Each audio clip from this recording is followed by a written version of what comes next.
It's that time of the year again, and I don't mean the holidays. I mean my top 7 crazy predictions for 2023. Stay tuned. And as usual, this is a fun one, but if you are looking for some help on how to navigate the market in 2023, you can book a call with me using the link that's on the screen right here, www.chatwithzen.com. Simply click on the date and a time that works best for you. And then when you see the prompt, fill in your name, email, mobile phone number, and the question you have for me, and then we'll chat then. Good day, Toronto. Welcome to another episode of Prime Properties TV. My name is Zen, and I run and operate a Remax brokerage in the Greater Toronto Area, on top of making awesome educational real estate content for you, just like this one.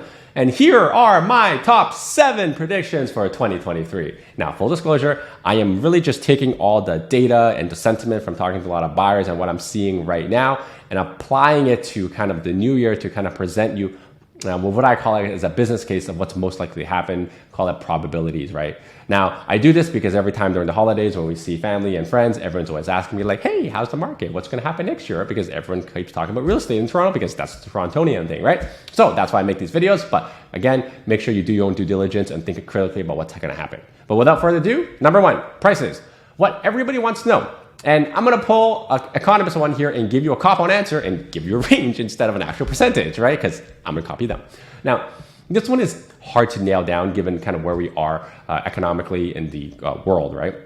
I think at the end of next year, so end of 2023, we'll see probably, I would say, the worst case scenario, prices come down another 5% from where we are right now. So I would say we could end in the low 1 millions or even kind of like the high 990, 980 or so average price. Now, the best case scenario on the other side is that the market maybe goes up maybe like 3 or 4%, getting us to the low 1.1 millions or so. Now, I don't think this range is going to kind of be overly big. You know, it's the spread is about like 120 grand or so, because I don't think we're going to see many big seismic changes in the interest rates that we already saw this year. And we're already kind of approaching the terminal rate if, you know, we haven't already hit it, right? Now, the only thing that may throw us off this range a little bit is if we have a massive spike in inventory in Q2 of 2023, which will kind of outstrip the demand side, right? But like I've been saying for the last 2 months, nobody knows. And I actually wouldn't be surprised if we don't get that much inventory in Q2, but we'll see. Number 2, sales are actually going to be up from this year, meaning 2022, because in mid of this year, we saw crazy 20-year lows. But at the same time, in Q1 of this year, we saw crazy highs. So we got the highs, we got the lows.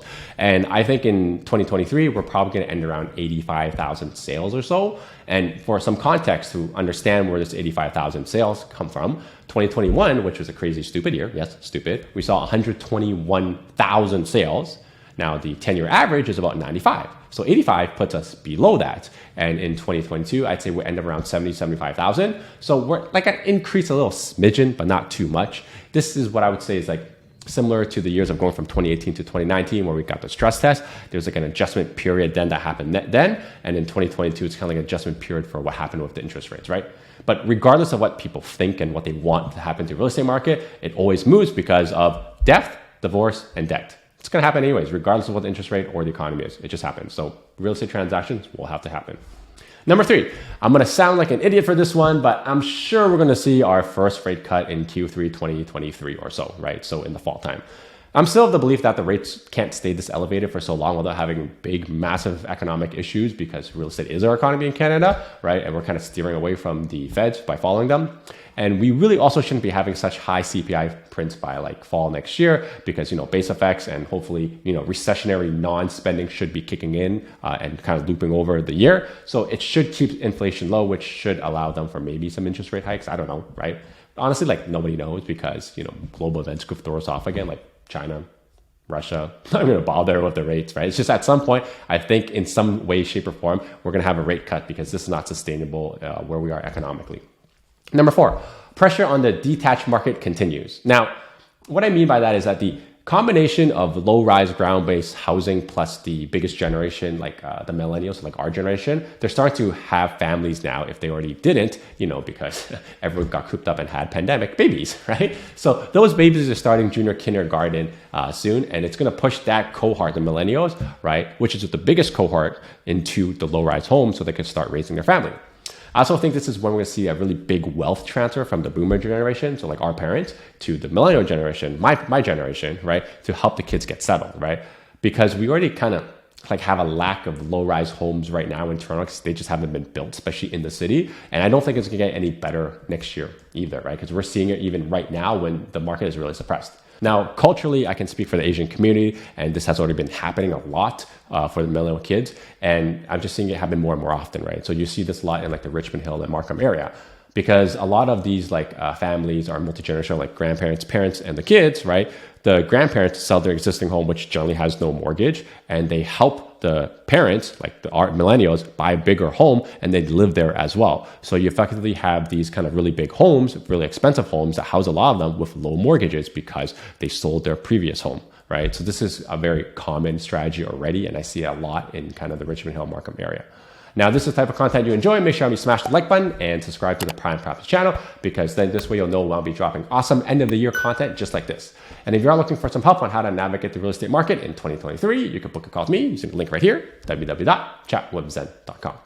Number 5, the rental market is going to soften in 2023. Yes, soften. I don't see us having like a really big rental increase like we saw this year. Maybe we'll get a seasonal uptick in summer of 2023, but I think rent should stay pretty soft throughout the rest of the year. The thinking for this is the job market is going to be soft. People are probably downsizing even the rental market. And I'm seeing this right now. There's a lot of financial stress in the rental market, even more so than during the pandemic. And we're also seeing a lot of people kind of like shack up and roommate up, right?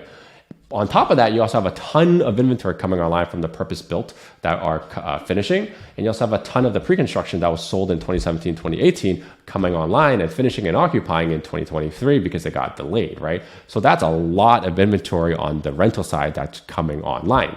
And honestly, I just don't think we have enough demand to kind of, absorb all that supply side. So I think the rental market is going to stay soft. And the only thing that may change my perspective on this is like if the government decides to increase another 200,000 non-permanent immigration. These are like students and refugees, and allow them into the country. Who knows, right? Because that stuff can happen. But until then, make sure you keep your tenants happy.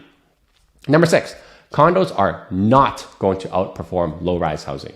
So this is similar to what I mean by like the rental side, right? Like I was talking earlier, the inventory that's coming online and the rates staying kind of elevated throughout. Like it may get a cut, like I said, but it's still going to stay around, like say the prime is around 4. It's going to affect the investor space the most, especially those who are carrying multiple properties or have leveraged their primary homes for it, right?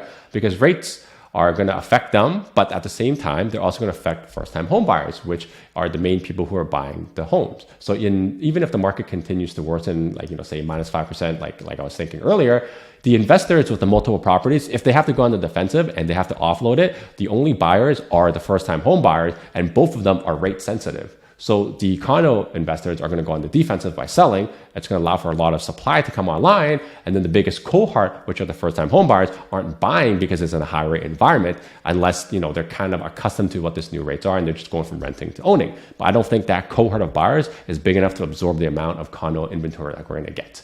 That's kind of my thought process. Number 7, the assignment market is going to continue going to poo-poo. Now, we're going to see the 2021 and 2022 low rise, so like freehold, detached home. Those pre-cons are coming online and they're going to be down so much. Like some I've seen up to like 30, 40%. I saw this in 2017. 2017. I've been warning about it for a long time. So it's not going to be a ton of them, but the ones who are going to lose a ton of money, right? So it's going to be really rough. Now, the condo side, the market continue probably to get wrecked because rates stay elevated. So people who bought, call it investors, maybe they have a hard time financing, or if they're going to have a hard time appraising because they bought a little bit overpriced on the pre-con, we may have some issues there.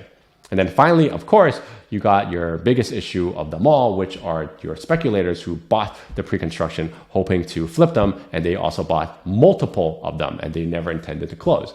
If they are going to be fire selling them, it's going to push the assignment market prices down. But honestly, nobody knows how many of them there are. I think it's like sub 5%, but it still may affect the price because if one sells for really low, it may set the next one on, right?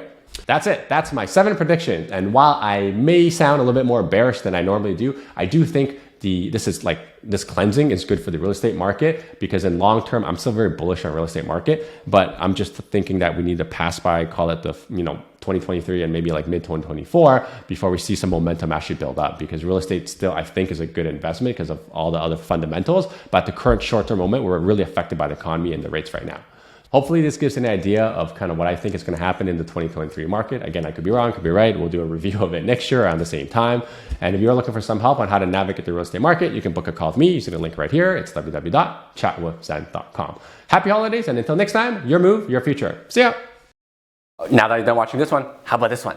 Oh, you know what? This one's good too. Ooh, this one's really good. You know what? Just watch them both.